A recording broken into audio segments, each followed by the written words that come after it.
Then there was a great outcry from the people and their wives against their countrymen the Jews. For there were some who said, "We, our sons and our daughters, are a great number, let us get grain, so that we may have food for our needs." And there were some who said, "We are giving our fields and our vine gardens and our houses for debt, let us get grain because we are in need."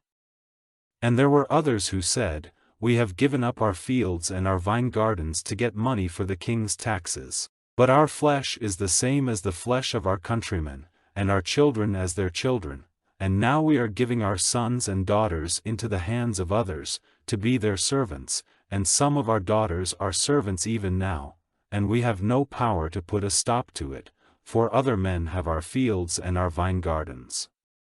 And on hearing their outcry and what they said I was very angry.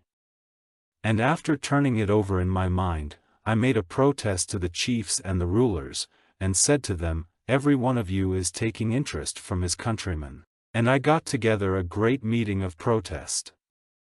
And I said to them, "We have given whatever we were able to give, to make our brothers the Jews free, who were servants and prisoners of the nations, and would you now give up your brothers for a price, and are they to become our property?" Then they said nothing, answering not a word. And I said, "What you are doing is not good. Is it not the more necessary for you to go in the fear of our God, because of the shame which the nations may put on us?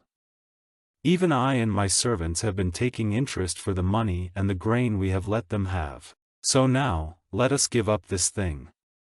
Give back to them this very day their fields, their vine gardens, their olive gardens, and their houses, as well as 100th part of the money and the grain and the wine and the oil which you have taken from them."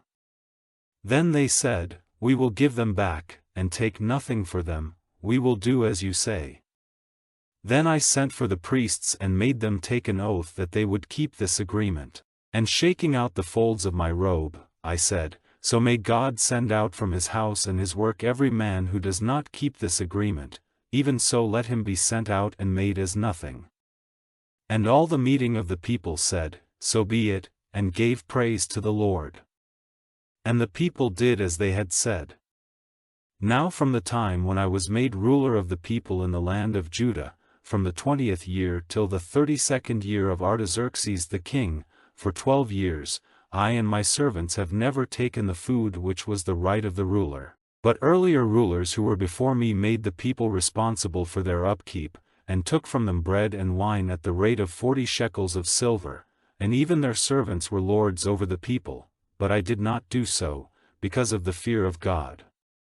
And I kept on with the work of this wall, and we got no land for ourselves, and all my servants were helping with the work.